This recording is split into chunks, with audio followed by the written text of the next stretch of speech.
rin po. Wow! Guys, good! May picture rin nila. Apo. Ano na yung mukha ko? May na lang. Adrenaline. Yan, nag-aano na siya.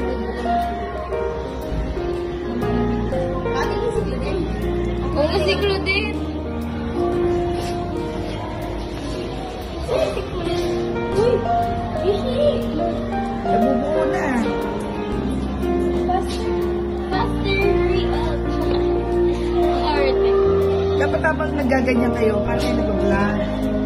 Right Okay, now. ma'am. So, habang nag-ano kayo, I-interviewin ka po namin. Ay, Di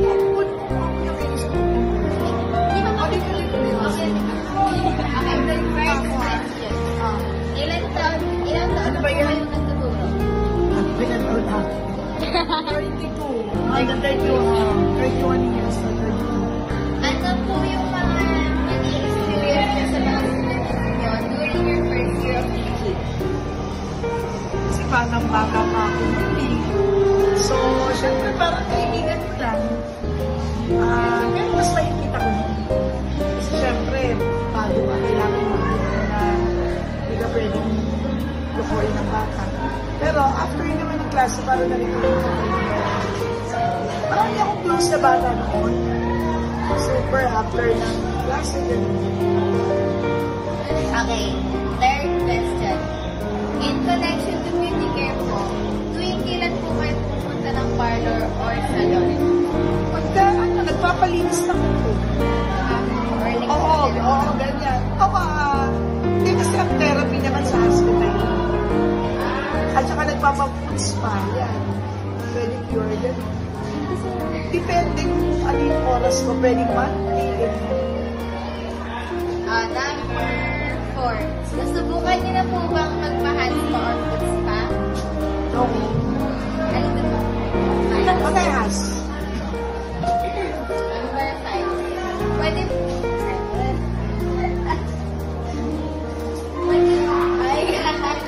Picture niyo ito, nabubuo.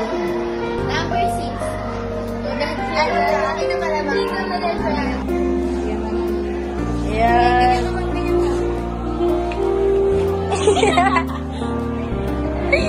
Ang cute mo naman, ma'am. Yes. Ano po lagay nila po muna?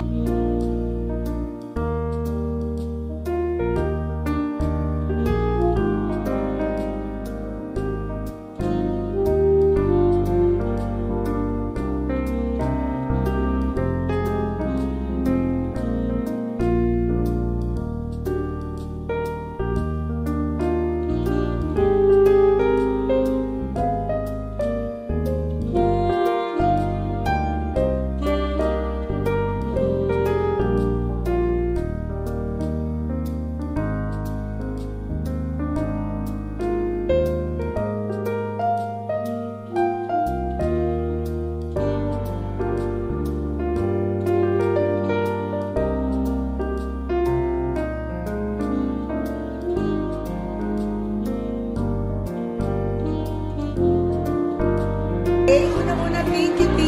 Section may mga anak. Una-una, mas nag-enjoy ako. Yes. Usually talaga naman ganito ako yung parang nakapagin. Congratulations kasi nakikita ko lang may mga steps na ginagawa nyo.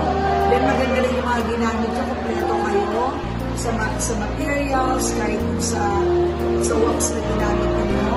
Naisip mo yung step by step na sunod ninyo. At syempre yung accommodation, thank you very much. It's a very warm pag-accommodate sa akin. And with that, bibigyan mo kayo ng grade na 100. Thank you, ma'am.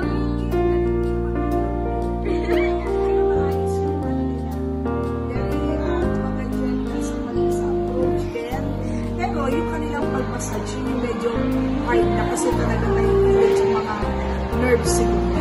Anyway, congratulations! Thank you, ma'am. Kasi sa akin, Thank you.